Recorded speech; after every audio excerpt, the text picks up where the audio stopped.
Welcome back to Theorize and Be Damned, the podcast from Revol Press. Revol is an author-run and oriented publisher dedicated to pushing the boundaries of left-wing theory. Welcome to our podcast. We're going to have a chat today with a really interesting author. I'll introduce him in a minute. We speak to writers, thinkers, and countercultural dreamers about their work, their careers, and their ideas. You'll find us on YouTube and Instagram. And if you want to support us, you can also join us on Patreon, where you'll get access to content early, plus exclusive writing from some of our authors. There's also opportunities for authors at revolpress.com. So do go check out the website. Thanks again for joining us today. As I was about to introduce, please give a nice warm welcome to our guest today, Matt McManus. Matt, welcome to the show. Yeah, thanks a lot for inviting me. It's always great to be here. Brilliant. So Matt, for those who haven't met him before, is the author of the just published book, The Political Theory of Liberal Socialism. He's published a few more books as well. Maybe we'll get the chance to explore and discuss a few of them today. He's written for Gieben, Unheard, and more recently Liberal Currents, and he lectures in political science at the University of Michigan. He's also the co-host of the excellent podcast Academic Edgelords. Thanks very much for joining us today, Matt. It's really great to have you on the show. Yeah, I'm really excited to chat. I mean, I've been working on this book for fucking what feels like forever at this point. So it's just nice that it's finally out there in the world. A little nerve-wracking, but nice. Excellent. Well, hopefully this will be a chance, like a safe space to unpack what the process was like of actually getting that book to publication. Mike, by the way, sends his apologies. He's a bit under the weather, so it's just you and me today. I hope that's okay. You know, I come from a kind of more of a cultural criticism background, so I was reading this and learning a lot about political science. So I hope we'll be able to keep up, and my questions are interesting. We'll see how we go. I'm sure it'll be fine. Excellent. So the book is a political theory of liberal socialism, which are, you know, two trends or currents or ideologies that some would find opposed. And in fact, in your introduction, you kind of write that when you announced this book, it attracted quite a lot of pushback online. Did you anticipate some of that? Yeah, it didn't really surprise me, right? I mean, for a lot of people, the idea of liberal socialism is just oxymoronic. And for a lot of other people, it's not just oxymoronic, but almost offensive to suggest that the two could go together. Actually, the two biggest crowds that were really unhappy when I announced the book or even started writing on the subject were ironically some of the kind of far left hankies that you see in parts of the internet and neoliberals. Now, you don't often see those two groups kind of working together, but it makes a certain amount of sense why they would align on this. You know, for a lot of the tankies, the idea that there could be such a thing as liberal socialism was insulting to socialism and communism. And for a lot of the neoliberals, the idea that liberalism could be ever associated with socialism was equally offensive and just dead wrong.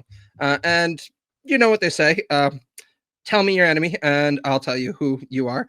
And I'm very, very grateful to have the neoliberals as enemies. A little bit less happy about the fact that a lot of socialists push back against the book, but hopefully I can make my case to them here. That's interesting. So in terms of the arguments that the book is actually making to bring together the writers and thinkers of liberalism and socialism and to kind of re-examine them, who then do you think is your intended audience? Like who are you speaking to here with this book? Well, I think my intended audience is a combination of left liberals and socialists, people who really feel very strongly that they want to achieve something that looks like economic democracy, or at least they think that the staggering kinds of economic and political inequality that we see in the world right now are just unacceptable. But they also are concerned about things like liberal rights, procedural norms, protections against an overwhelming state, that kind of thing. So I would hope that people who are engaged by those kinds of issues would find a lot of interest in the book.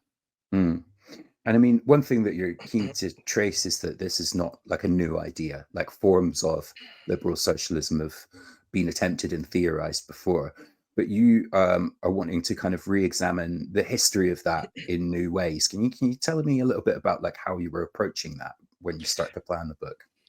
Yeah, absolutely. So I started to plan the book all the way back actually in 2020 when I released a book, Liberalism and Liberal Rights, A Critical Legal Argument.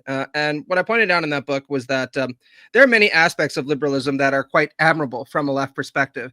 Ideas like, again, toleration, freedom of assembly, freedom of expression, of course, this idea of moral equality. But there's a lot of bad stuff in liberalism also that any leftist is going to want to be critical of, or chuck for that matter.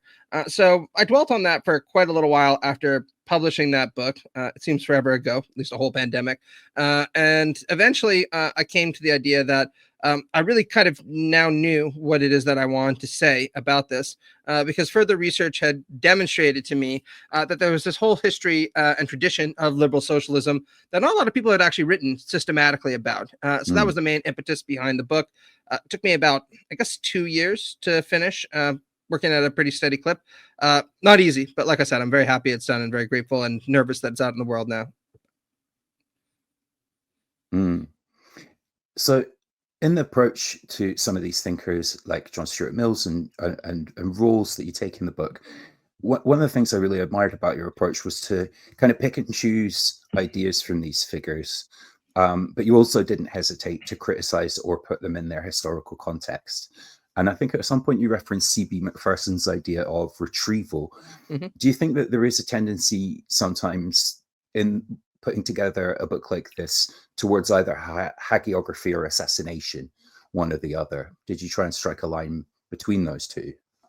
Yeah, I think that's exactly right. I mean, it's very easy, certainly from a retrospective perspective, to trash older authors by pointing out that they had extremely bad positions on things like imperialism or sexism.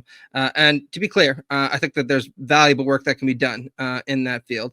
I also think it's very easy to adopt a more conservative approach, and as you point out, just evade talking about the flaws of figures past, suggesting, well, they were just, defined by their time, or they didn't really think about these things, or they wrote about other topics. That's really the easy way out. So what I wanted to do with this, per your comment, is enact a kind of Macphersonian retrieval. So for those who don't know, C.B. Macpherson was the great Canadian political theorist, author of a classic book called The Political Theory of Possessive Individualism. We can get into what that's about in a few seconds. But his other core idea was this notion of retrieval, that what you should do is always go back to original authors. Just don't assume you know what's in them. And one way that you can try to read them is think, okay, if I'm committed to an emancipatory and egalitarian or broadly left project, rather than just trashing these authors, what is it that we can retrieve in them that would be useful for such an enterprise? So that was the kind of impetus behind the theoretical method applied in the book. Interesting. So let's get into it. You mentioned possessive individualism there. Can you unpack a little what you think the main problems are with this, and how central it was to some of the forms of liberalism that you were talking about in the book? Sure. So the term possessive individualism was coined by C.B. Macpherson in his book of the same name, and essentially it referred to earlier strands of liberal thought, and people like Hobbes, Locke, Jeremy Bentham, etc., that Macpherson was very critical of. Now, the book is very rich and very complicated and very text-heavy, so we don't want to get too much into it. But broadly speaking, Macpherson said, for a lot of classical liberals, most notably, again, the three that I mentioned, they had this anthropological vision of human beings as fundamentally self-interested, for the most part, uninterested in other people, competitive and acquisitive. And the main kind of ethic that was derived from this anthropological vision of human beings was a hedonic one. The idea being, well, human beings are happier when they gratify their desires. And the best way to gratify their desires is to acquire more stuff, right? I have a pretty shitty TV in my apartment right now. But if I save up my money, I can get a better TV, and then a better TV, and then maybe one day when I'm 50, I'll get a 3D TV, and that'll make me happier. Same kind of thing applies to my apartment, right? I can get a 2-bedroom, and then maybe a 3-bedroom, and then maybe someday, if housing prices ever get down, I'll get a house. You get the idea. And Macpherson was very critical of the ethic that was derived from this anthropology, pointing out that it's extremely unrealistic to think of human beings as purely pleasure-seeking animals competing with one another to gratify these kinds of hedonic urges, and it's certainly misguided to see human beings as uninterested in what other people are doing, or at the very least, primarily self-interested, right? We are invariably social animals who are deeply connected with one another and deeply dependent with one another in certain kinds of foundational ways. And that was why Macpherson thought there were serious problems with classical liberalism, or what he termed possessive individualism. Mm. Yeah. And do you think that those, that essentially what he's talking about there has been borne out by the progress of capitalism towards a very individualistic, narcissistic, performative society? Like, do you see the signs of that? No, I don't. Actually, I think things are a lot worse than McPherson predicted, right? Right. Just to be a little bit cheeky, right? I mean, I think that what we've seen appear today is a neoliberal society that in some ways has one of the most vulgar ruling classes in history. And this is something that Wendy Brown and Michael Sandel point out in their books, respectively, in The Ruins of Neoliberalism and The Tyranny of Merit. So just very briefly, they point out that if you were to live in a medieval society, yeah, that was pretty shitty because you were ruled over by an aristocracy. But at least there was a kind of psychic, kind of gratuity that you could enjoy, which was this idea that, look, God ordained that you should be a peasant, and God also ordained that this person should be a lord. But you don't have to blame yourself for being a peasant. You have a role to play in society, just like everyone else does. And the Lord isn't necessarily better than you in some kind of cosmic sense, because everyone's equal before the throne of God. He also just has a role that he's intended to play. Now, one of the things that Sandel and Brown point out is with the transition to possessive individualism or classical liberalism, we saw a big ideological shift. And we have to approach this dialectically. On the one hand, you saw this ideal of artificial aristocracy give way to an idea of natural aristocracy and an upwardly mobile society. People like Thomas Jefferson and John Adams would say, look, this idea that you should be born into wealth and affluence is just ridiculous, right? People do nothing to earn it. If you're going to acquire wealth and affluence, then it needs to be through your efforts, through your talents, through your drive. And this is, of course, the foundation of various different meritocratic mythologies. This notion that you pull yourself up by your bootstraps, you work hard, and as Locke put it in The Second Treatise of Government, you'll come to find that the earth belongs to the rational and the industrious. Now, Brown and Sandel point out that there are virtues to this ideological framework, right? At the very least, it doesn't ascribe a kind of immutability onto the social hierarchy. It's understood that there'll be social mobility, and it can also incentivize people to work harder, which does produce certain kind of knockdown benefits. However, and this is where the really big downside comes in, where earlier forms of hierarchical organization offered this psychic gratuity to people at the bottom and also induced the sense of noblesse obligée on the part of the ruling class. What we have right now is a kind of culture where the ruling class feels that it did rise to where it is through its own efforts and consequently owes nothing to anybody, especially not the people at the bottom. And that's bad enough, right? But far, far worse is the sense on the part of many people at the bottom that if they wound up where they are, that's because they are, to use the proper Trumpese, losers, right? They weren't able to compete in the market. They didn't work hard enough, or worse still, they weren't talented enough to make it. And so if they wind up living in a trailer, working two jobs and still not able to make ends meet, then that's entirely their fault, right?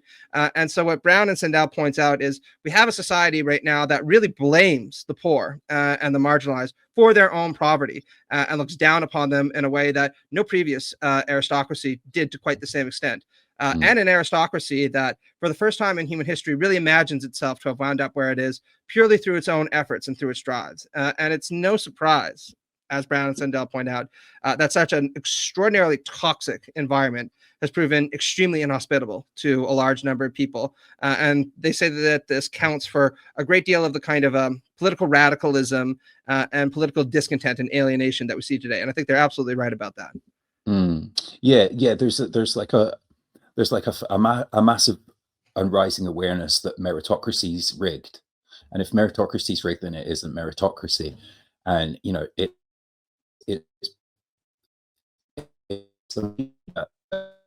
just the selection. That's definitely.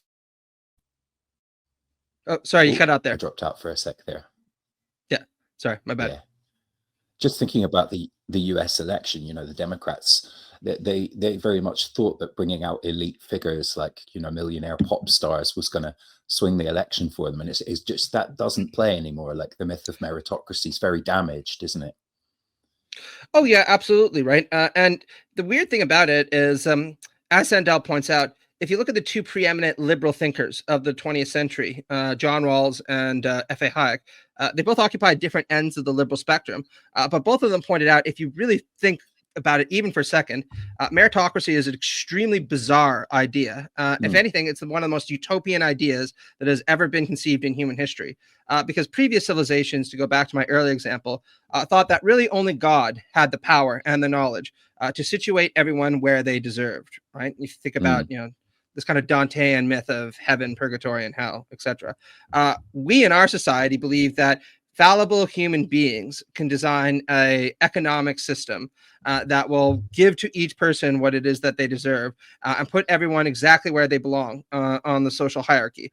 And Hayek and Rawls both point out, what a strange idea, right?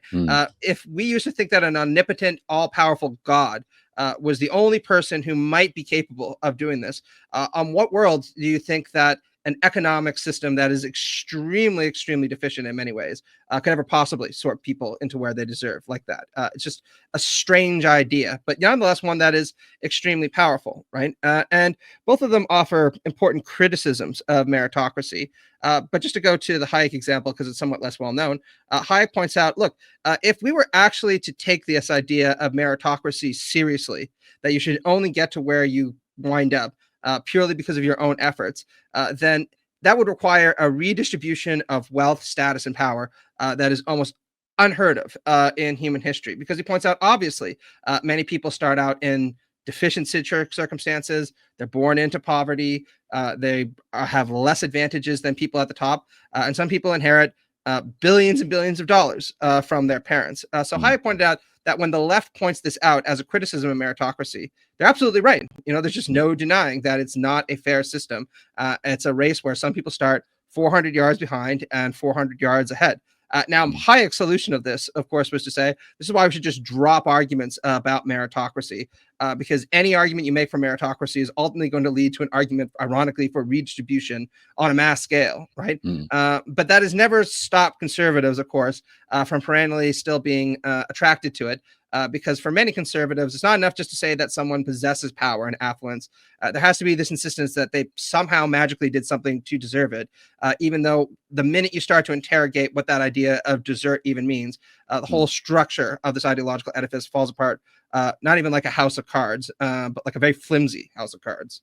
No, that's really interesting. I think like one of the things I thought was clever about the book was that you spent a lot of time on the liberal thinkers, and I wonder if I'm right about assessing why that might have been the choice. Is that at the moment, because we've got the rise of authoritarianism, because the right is in the ascendant, it's in some way easier to be in opposition, right? So socialist principles are an easy argument to win, particularly on the internet, whereas liberalism actually, because of the wreckage that neoliberalism has made of so many people's lives and of the economy and of the environment, that it's that ideology of liberalism that's on the back foot.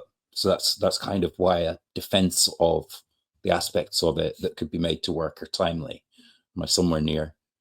Yeah, you're absolutely right. So I've talked an awful lot about this with my left-wing friends and comrades, right? And DSA and different reading groups and everywhere. And almost everyone, except for me and a few others, tends to take a pretty dim view of liberalism, usually because they associate it, quite understandably, with people like Tony Blair or Hillary Clinton or Kamala Harris, etc. Now, don't get me wrong, I get it. I really do, right? But when I start to press them and I ask them, do you really not believe in freedom of expression or freedom of assembly or religious toleration and multiculturalism, or do you think that people shouldn't have a right to vote? All but a very few number of people will say, obviously, we believe in those things. If anything, right, we think that they're not safe in the hands of normie liberals or neoliberals because they'll sell them out to the right for a buck the minute they get the opportunity. And there might be some credibility to that, right? So one of the goals I wanted for the book was to make explicit a lot of these convictions. And as you point out, I do think that it is timely, because right now the reality is that liberal democracy is under siege in a lot of places from right-wing populism. And I would want to stress to many of my left-wing friends that there are serious problems with liberal democracy. There's no doubt about it. I think liberal socialism would be a big improvement on real existing liberal democracy. But there are far worse things out there than liberal democracy. Whether we're talking about Orbanism or neo-fascism or Bolsonarism or Modiism, and there's good reason to want to defend what even Marx understood to be a quintessential historical achievement, even if we should also continuously keep our eye on the longer term goal of creating a far more democratic society. I mean, that kind of leads me to my next question. Like, as you point out in the book, liberals and socialists have joined forces in democracies before. There are examples of this. And in your conclusion, you kind of argue that this might become a necessity again. And that is a lot to do with all those forces that you just mentioned. Why do you think such a project might or could succeed this time? Well, I think there's a few different reasons that it might succeed. One big one right now is repeated empirical studies, even by conservative political scientists like Eatwell and Goodwin in the United Kingdom, show that people are extraordinarily angry at ruling neoliberal elites. And this is one of the main drivers of shift towards right-wing populism. However, if you actually ask people, do you want to do away with democracy? Or do you want to throw aside liberal rights? Polls repeatedly show that actually, if anything, people are concerned that there's not enough protection for things like freedom of expression, that there's not enough protection for things like freedom of assembly, that they really like democracy and want the state to be more accountable, which is one of the reasons why they're so disdainful of things like neoliberal elites, because they don't think that they're accountable. So I think that there is a real base there to channel a lot of those anti-elite energies towards a left project, whether that's liberal socialism or something else. But I think that the way to do that, of course, is to signify that not only are we committed to preserving what's best in liberal democracy, but we are the best trustees of advancing liberal democracy further. Yeah. That's really brilliant, man. That's really great. Let's come back to these, questions about liberalism and the themes of the book. I just want to talk a little bit about what it was like to get to the point of publishing the book. I'll just share a little screen share here. I think that. Nope, wrong one. Bear with me. Yay, there we go. So, Political Theory of Liberal Socialism, available from Routledge. It's obviously a labor of love. You mentioned earlier on that I think you started writing this at back before COVID. It does take a lot of time to research and pull this stuff together. So what's your process for writing your book? Is it part of your day to day? Do you have to carve out time for it? Yeah, I think I said this to Mike before, but my approach is very much inspired by Stephen King, of all people, right? Not quite, because I don't write purely as a day job, right? I also have to teach and do a bunch of other part-time jobs as well to make ends meet. But one of the things that King points out is he's like, look, if you want to be a writer, then you do have to write, unfortunately, which means you need to carve out time to write, and you kind of got to treat it like a job, or if you have another job, like a part-time job, at the very least, that you have to go to. So usually what I will do is I take the bus from Detroit to Ann Arbor a couple days a week, most days a week, obviously. And then I'll usually get my reading done then. So it's about like an hour and a half, 2 hours a day, maybe a little bit more if there's traffic or snow or something like that. And I try to have a pretty diverse set of things that I'll be reading at any given time. But when I'm working on a project, I'll almost commit myself exclusively to reading about that, just so I kind of keep my head in the zone. Few exceptions, like if I have to write the odd review about this or that. And I find that really helps me, right? If I'm writing about liberal socialism, it helps, oddly enough, to read a lot of liberal authors, to read a lot of socialist authors while I'm doing that, because it kind of keeps me in that headspace. Now, in terms of the writing bit, this is where the Stephen King point comes in even more clearly, because I will absolutely set aside 2 hours, sometimes 3 if I have time a day, just for writing, usually when I get back from work. Now, I understand not everyone has that level of time, right? I'm kind of very fortunate and privileged enough to have a job where I do have to work a lot, but there's some flexibility on when.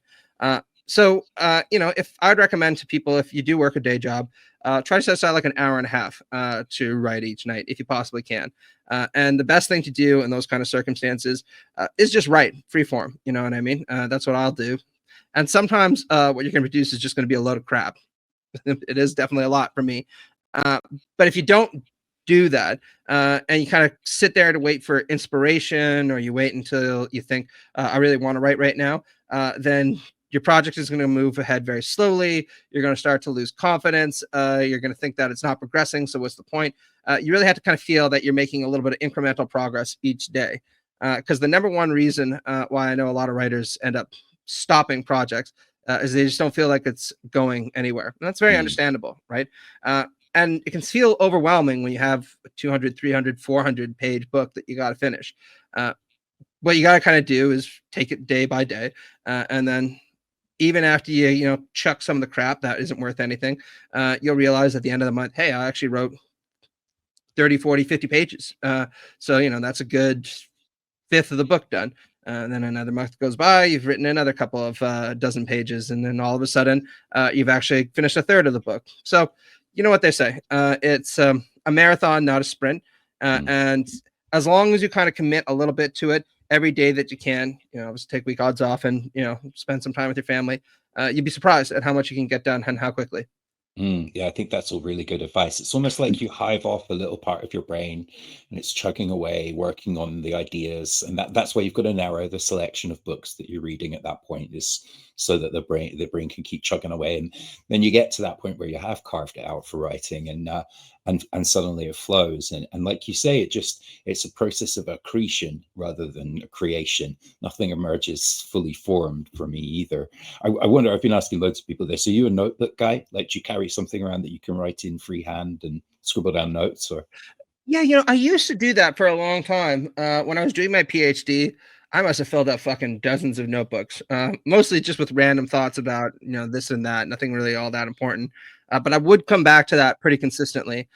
Nowadays, what I'll usually do is I'll just actually write it on my computer, right? I have a doc that I'll create, and I'll just be, Matt's thoughts on this text, and I'll throw some things in there. And sometimes it just ends up getting deleted. Other times I'll repurpose it and I'll put it into the main project. So yeah, I think that something like that would be extremely helpful, whether it's a notebook or it's a Kindle, anything that you have available, just because as you kind of point out, you never know when inspiration is going to strike. Sometimes you just really do get a good idea, and you don't want to forget it, and you definitely don't want to lose track of the kind of thread of what's going on. So writing that down can be super helpful.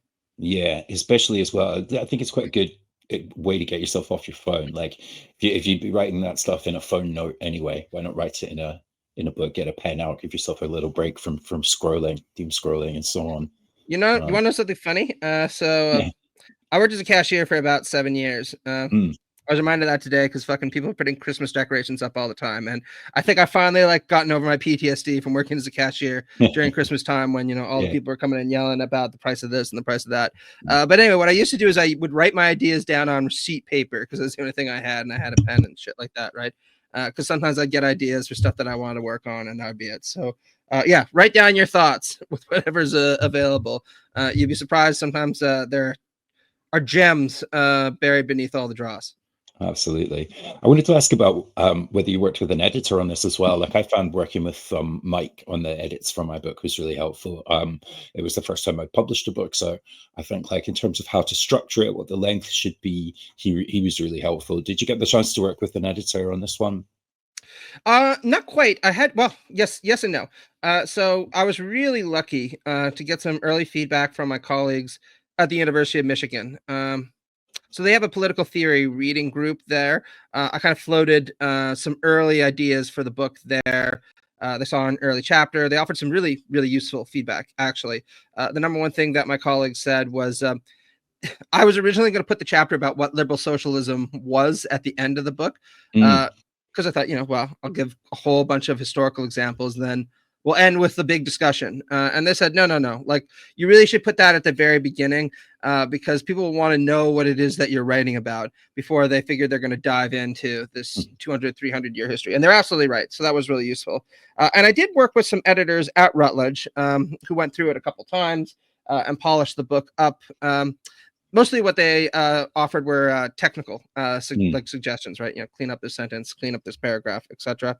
And then I went through it a couple of times. So there are probably still like a bajillion spelling mistakes or errors in it. So that's all on me. I should have gone through it more carefully. But any book invariably involves a lot of different people who take a pass at it. And so I guess those are the big ones I can think of.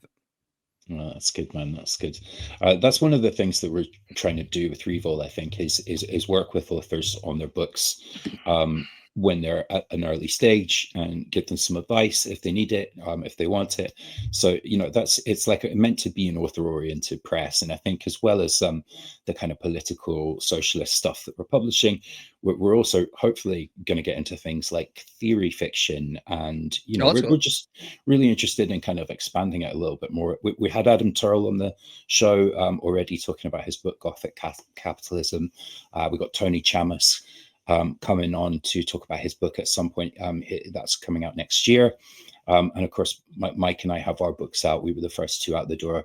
Mike's Hungry Ghosts in the Machine is really fantastic. If you're a fan of Mike's earlier books, you should definitely check that one out. And you can see actually up on the screen there, we've got a compendium coming up called What's Left of Metal, which cool. is taking a kind of left-wing theory approach to heavy metal, which is Mike's bag. That's his baby. I should say, shameless plug. We had Mike come to talk about his book on academic edgelords. So I read it. It's a really interesting book. Kind of combines existentialism with pop culture, a little bit of Mark Fisher, and obviously a critique of capitalism, as only Mike's able to do. So it was really neat stuff. I really enjoyed reading it, and it's short too. I mean, you can get through it in an afternoon with a couple of coffees, which is kind of nice as well. Yeah, thus far we've been publishing things that are about the length of capitalist realism. Maybe we'll get to some kind of meatier stuff soon. I think Adam's one is a bit longer, but yeah, it's been good. I think people do like a like you say, a book you can read in an afternoon or a couple of afternoons. And we're also giving away free ebooks of some of our books for students once they've been out for a little while. So we're trying to open it up a little bit. But back to your book, I mean, it was really interesting what you were saying about moving that chapter up to the front. I actually did something similar again with mine, and I think part of promoting a book these days is also about trying to get a little article here or there, point people at the idea, almost do that sales pitch that you just described. And this was brilliant. This one you did for Liberal Currents. Oh, thank you. It's kind of like a listicle of your book, right? Yeah.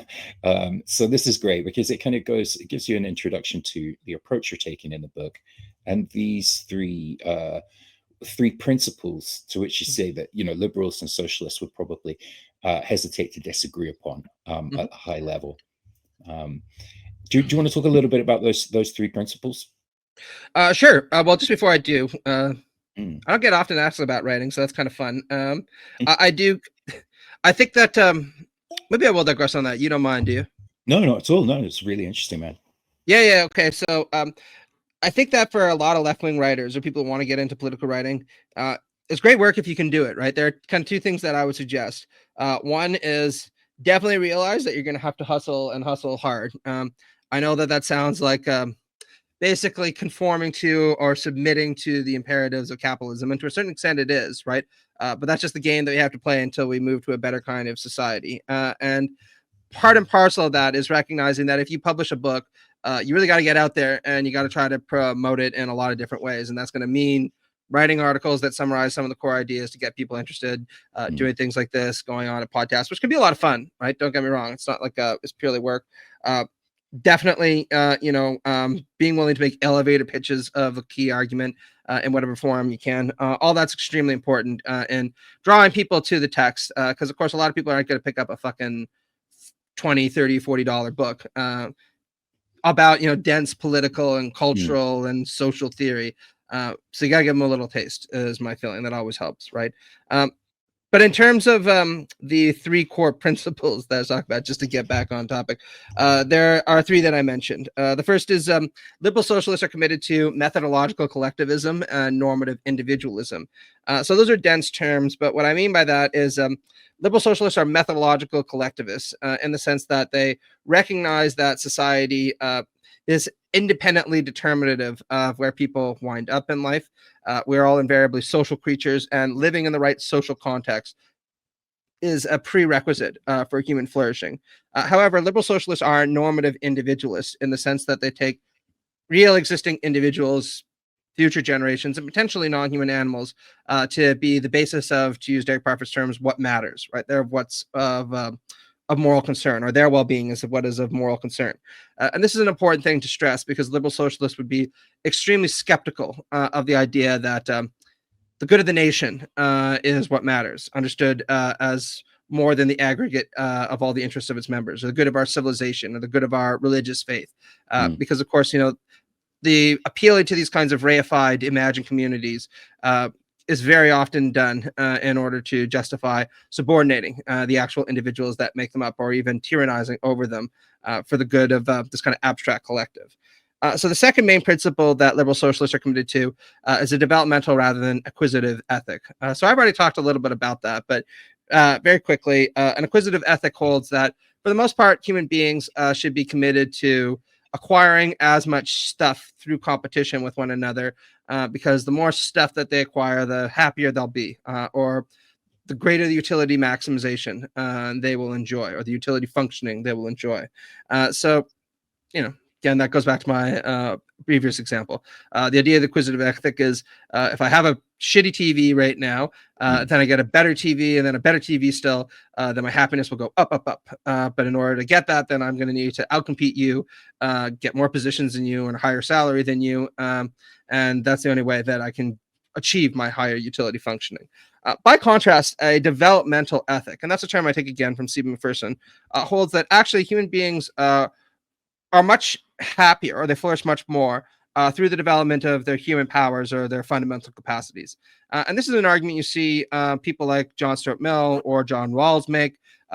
John Stuart Mill, invokes Humboldt and says, look, human beings, for the most part, are committed to trying to develop themselves like a living tree that needs to extend to its natural parameters. And to do that, we need to develop their basic powers. John Rawls points out in Theory of Justice that most of us would be committed, if we thought about it, to what he calls the Aristotelian principle, the idea that we enjoy the exercise of our capacities, and we get more enjoyment for the exercise of our higher capacities than our lower capacities, right? I get more joy from writing a book or being a good parent or being a good friend, for that matter, than I do counting blades of grass on the field, to use the classic example. And that's because doing those things involves more of my capacities and higher kinds of capacities than counting the blades of grass. And what I point out in the book is it's not only liberal socialists that are committed to this developmental ethic. Marx seems to have been very committed to it as well in numerous different works. The main one that I cite is, of course, Capital, Volume 3, where near the conclusion he says, look, one of the major problems with capitalism is precisely that it does develop human powers, but it only develops individual powers that are useful for profit maximization. To give the Adam Smith example, capital will very happily help a person develop the power of making pinheads and help them become really good at that, because the guy works in a pin factory and it's useful for capital that he'd be really good at making pinheads. But beyond that, for the most part, the guy who makes pinheads is on his own if he wants to develop his human powers, and he's probably not going to have a lot of time to do much else, which is something I should add Adam Smith was extremely critical of. By contrast, Marx said that under socialism or communism, the development of human powers will become an end in and of itself for the first time, and the development of many of an individual's powers will become the end of society for the first time. So, yeah, you might learn how to make pinheads because they'll need people to work in pin factories, but he's not going to need to do that all day long. We'll also teach him how to play the violin if he enjoys that, or how to become a good swimmer, or give him leisure time so he can be a better father, that kind of thing. So I think this developmental ethic is extremely attractive for a lot of different reasons, and many liberals and socialists have adhered to it, And what I try to do in the book is put the two together. And then the last principle that I talk about is this commitment to a basic social structure with highly participatory liberal democratic political institutions and protections for liberal rights. However, where there's liberal socialists differ, of course, from classical liberals, is they all argue that we need to extend this commitment to liberal principles and liberal rights into the economy and into the family. And what I mean here is just what Karl Marx again meant in Das Kapital, where I pointed out how the bourgeois will readily insist that there need to be democratic forms in the state because people should be allowed to participate in politics. But when you enter into the factory, all of a sudden you're in the world of the feudal system and aristocracy again, where there are these relations of subordination towards capitalists. And following people like Elizabeth Anderson or Mill or Rawls, I argue what we should do instead is try to instantiate a kind of workplace democracy where workers are the ones that largely manage their firms. And accompanying this should be a deep commitment to liberal rights in the workplace.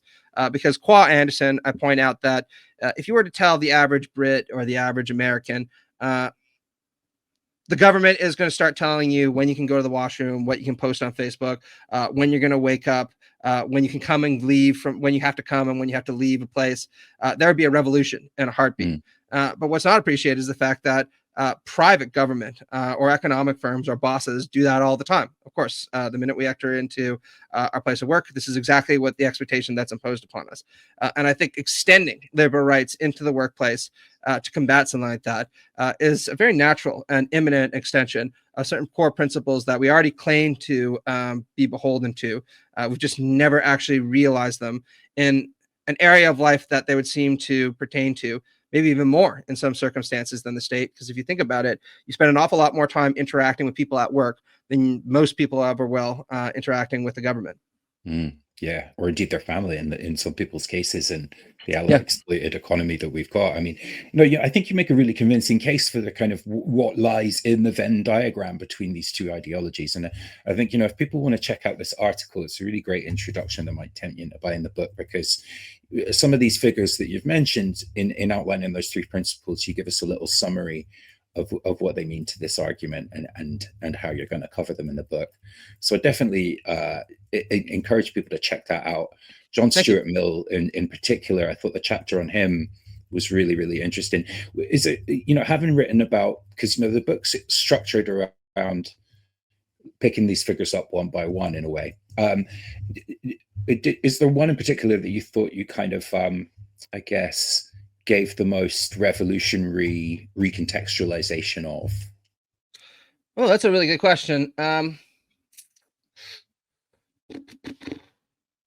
Like in terms of different how they would be usually understood, I guess, Yeah, absolutely. I would say that my reading of Rawls is probably the one that's most radical. So I would have said John Stuart Mill before, but my good friend Helen McCabe already wrote a very good book, John Stuart Mill's Socialist, that does a much better job than my book at reconstructing Mill's thinking and pointing out how socialist it was. Important to note, again, John Stuart Mill identified overtly as a socialist in his biography. Indeed, he seemed quite proud of the fact, because he said that socialists saw further than liberals on a lot of points, even though they were clearly liberalism's descendants. But my reading of Rawls, I point out that Rawls has often been understood as a kind of defender of the mid-century welfare state, even in 1971's Theory of Justice, he was pretty clearly at least socialism curious and said liberal socialism is a fine regime that might be a good way of instantiating the principles of justice. We'll just have to look at things empirically. But by the time you get to Rawls's late works, Justice is Fairness, a Restatement, he says, actually, no, my work is not at all about defending the mid-century welfare state.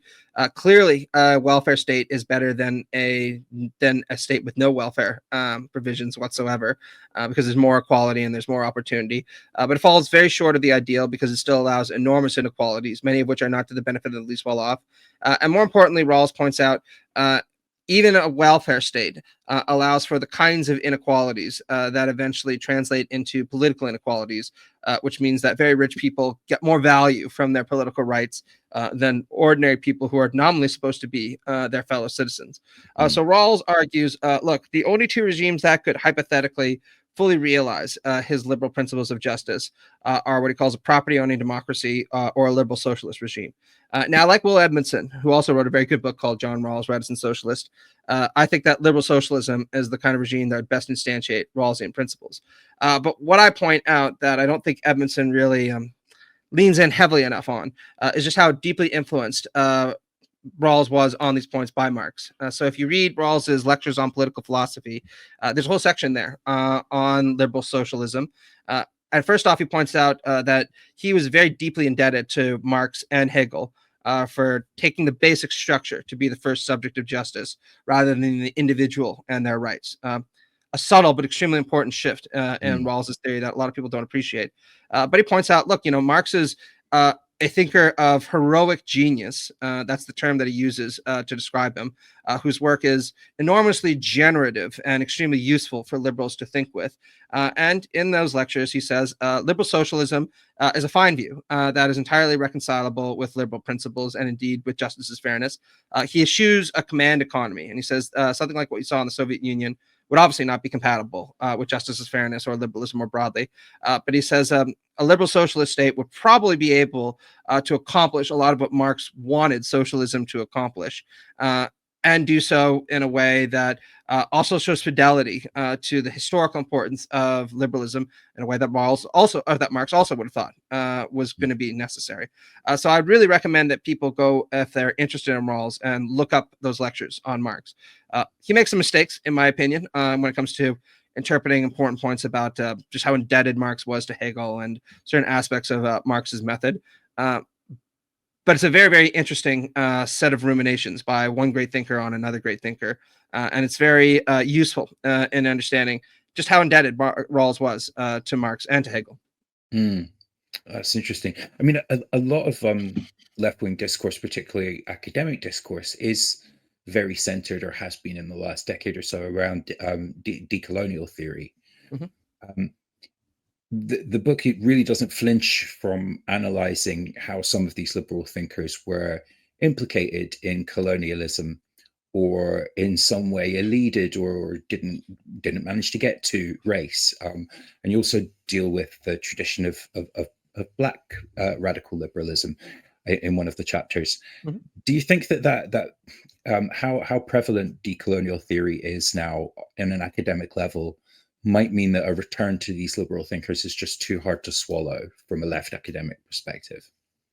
Well, look, I can really understand why somebody would make that objection. Another big influence on the chapter you're mentioning were a series of Black Marxists, people like, say, Cedric Robinson or W. Du Bois during his more Marxist period.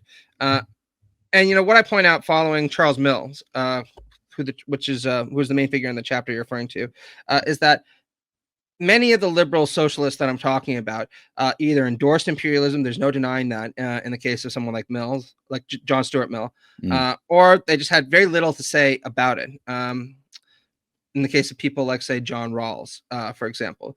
And I point out that this is a very serious gap in liberal socialist theory. And this might actually be a good point to return to my previous point, which is my book is not a defense of liberal socialism as the tradition stands right now, where I say, everything is hunky-dory. All we just need to do is rediscover these thinkers, apply their thinking, and we'll be good.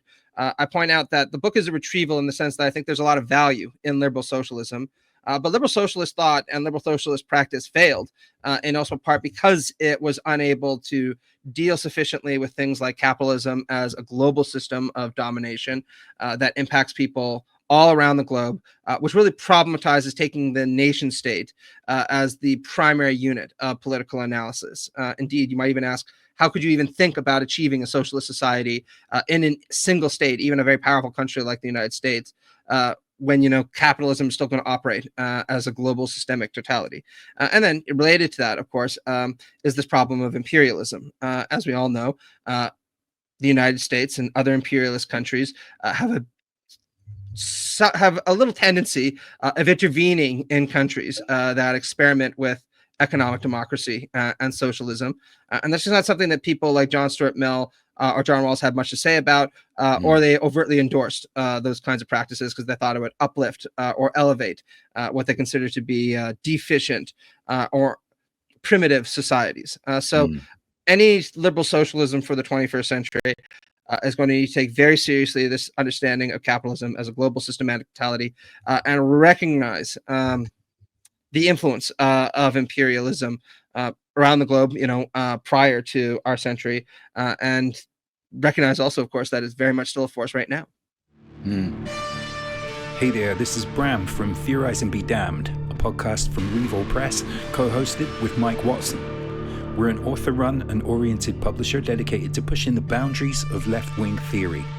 On Theorize and Be Damned, we speak to writers, thinkers, and countercultural dreamers about their work, the theoretical and writing process, and their ideas. If you're listening on YouTube, click like and subscribe. See links below the YouTube video podcast to find us on Instagram, and do join us on Patreon, where you can access even more content, including early access to episodes of Theorize and Be Damned and exciting, exclusive writing from Revol authors. Find out more about our books and opportunities for authors at revolpress.com. Yeah, and I mean, that's interesting.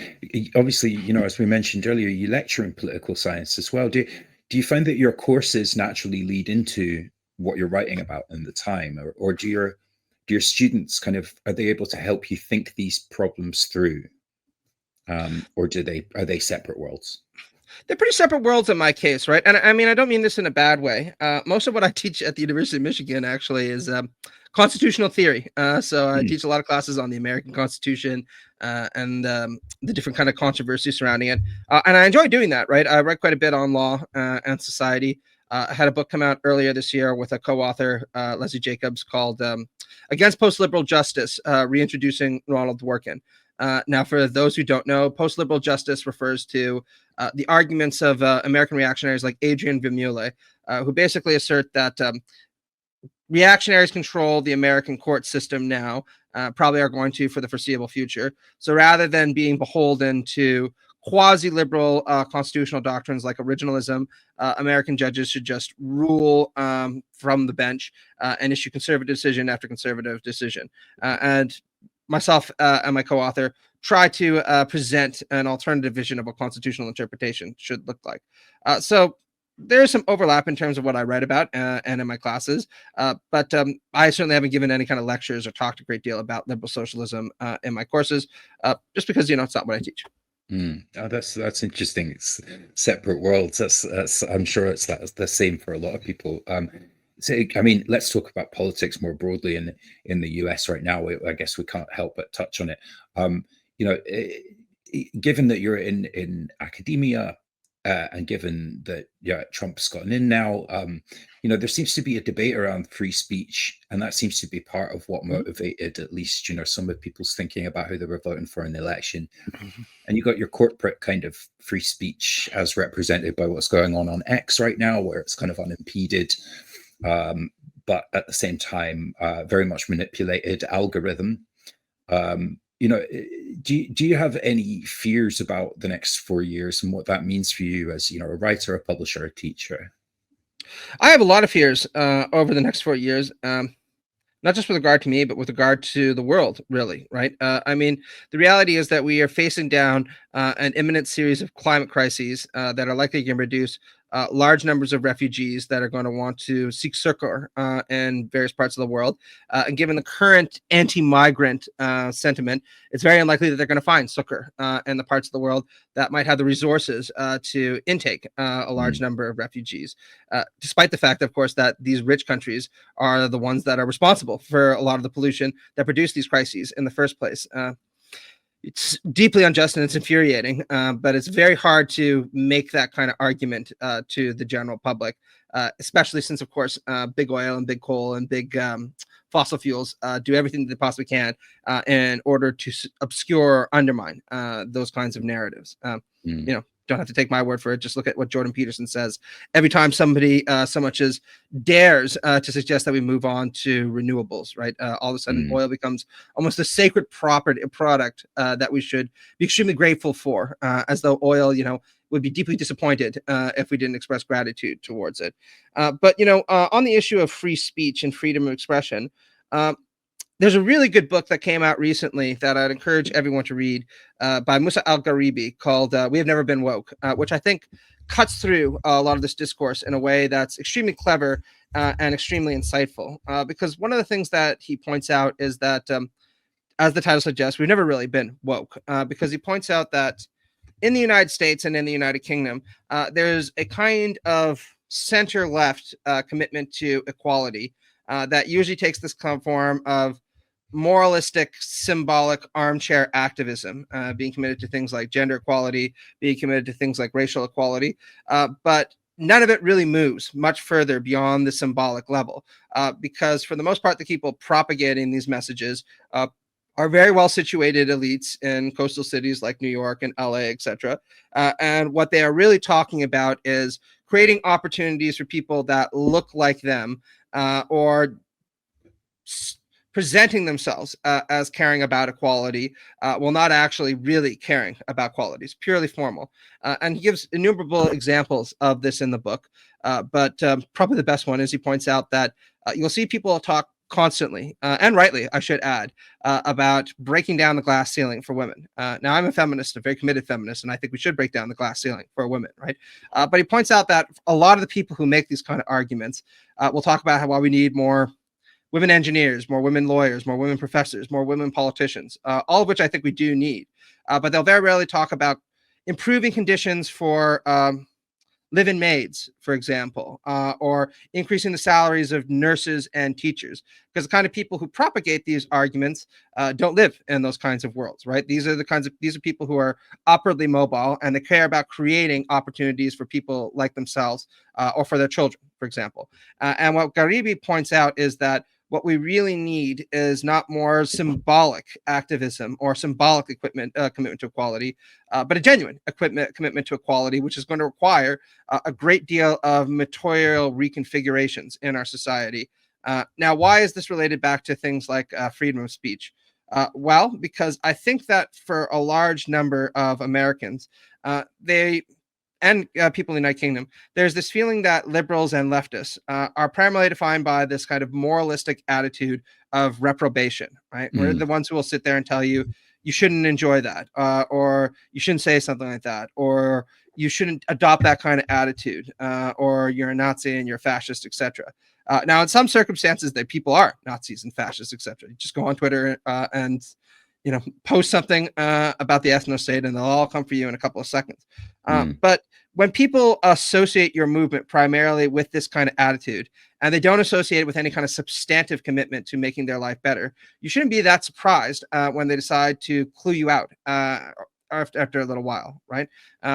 Because they're just like, well, you're all talk and no substance, and you just make me feel bad about myself. And you don't seem to be doing anything to actually live by the principles that you espouse.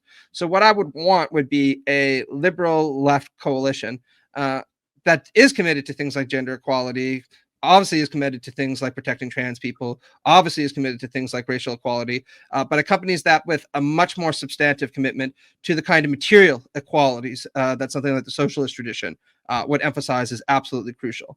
And I think there's some people who've been doing some really good work on this. Probably the best book that I can think of recently is by Nancy Fraser, a text called Cannibal Capitalism, where she tries to integrate these different concerns for equality together and chastises symbolic egalitarians for thinking that the most important thing that matters is having something like a female president. And she points out, or I would point out, that is a worthwhile aspiration. But far more important, of course, would be trying to secure a high level of material well-being for women who are in precarious circumstances, who work 2 or 3 jobs and still aren't able to make ends meet. All these kinds of people should be much more deserving of our attention. Yeah, no, I'd struggle to disagree with a lot of that, I think. And, it'd be interesting to see what way the pendulum swings back after the defeat of Harris in the States. And, I think a lot of people are calling that the defeat of a certain era that Musa al-Gharibi's describing in his book. So I'm interested to read that one, actually. It's really good. Just on the topic of this stuff, I mean, you know, like this is in the territory now of like discussions, like meta discussions about online discourse. Are you part of this recent big exodus from Twitter, aka X, to Blue Sky? Do you have any concerns about like what that means for online discourse? Well, I have mixed thoughts about this. So I'm on X and Blue Sky. My wife is probably not too happy to hear that because she already thinks I spend more than enough time on social media. But the reason I'm staying on X is, well, one, it's for selfish reasons, right? I spent a lot of time building up a modest following, and I don't want to lose that. But also because I do think that if you're going to be successful as a political movement, you have to win converts where there are potential converts to be won. And Blue Sky, for the most part, consists now of academics, people who have a left liberal orientation, all wonderful people, right? I'm not chastising them at all. But I'm not really all that concerned that they're going to vote in a way that I think they shouldn't. Whereas I do think there are people on X that we could reach out and still convince. So I'm going to stick around there for as long as I'm possibly able to stomach it. Now, saying that, I would not reprimand anybody who wants to leave X for the sake of their own mental health or because they're checked out or they just think that there are better things to do than engaging in online debates and online activism, right? Life is short. And, I've been on the receiving end of enough love from Nazis and fascists and, eugenicon, all the kind of people you'd expect to know that it really just does get really fucking boring and tiring after a point. And you do sometimes just think, like, why am I doing this? What good is it doing? Listening to all these people pile drive about, the Jewish conspiracy and all that kind of stuff. So if people decided they wanted to leave X for the sake of their mental health, or just because they think they have better things to do with their time, I would completely support that. I've just made the decision to stick around, to do the best I can to try to send out my fish hooks and see what I might be able to reel in.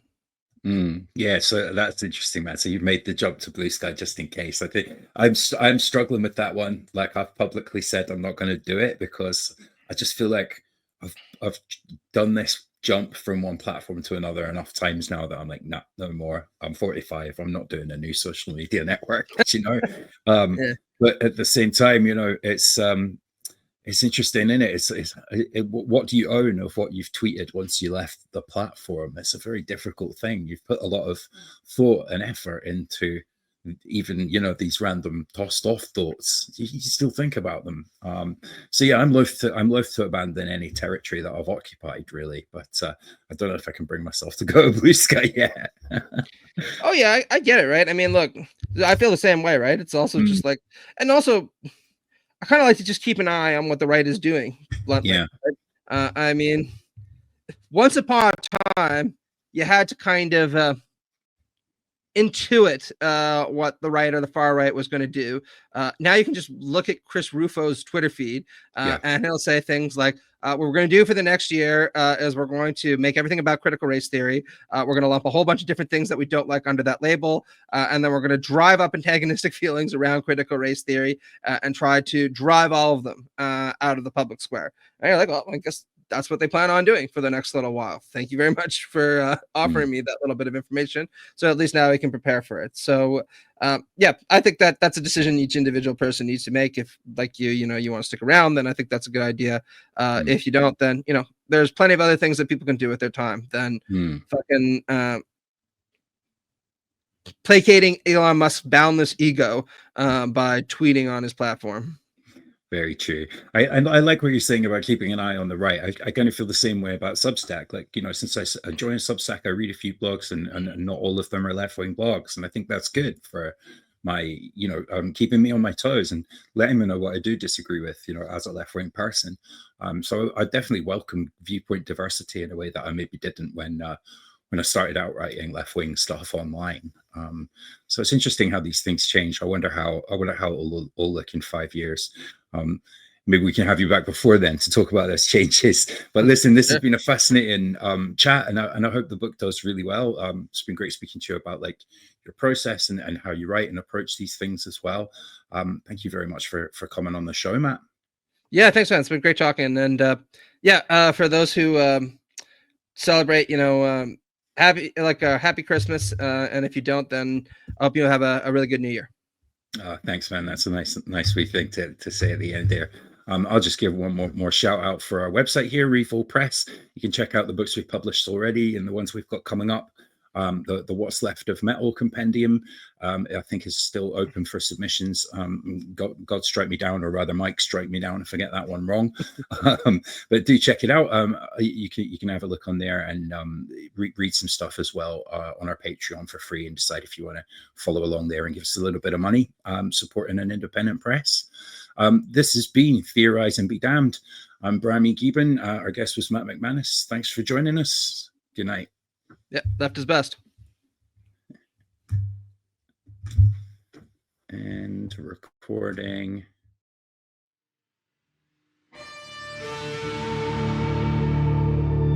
Theorize and be damned. Damned. Damned. Damned. Damned. Lý Lan Bing Bê Su Chô. Theories and be damned.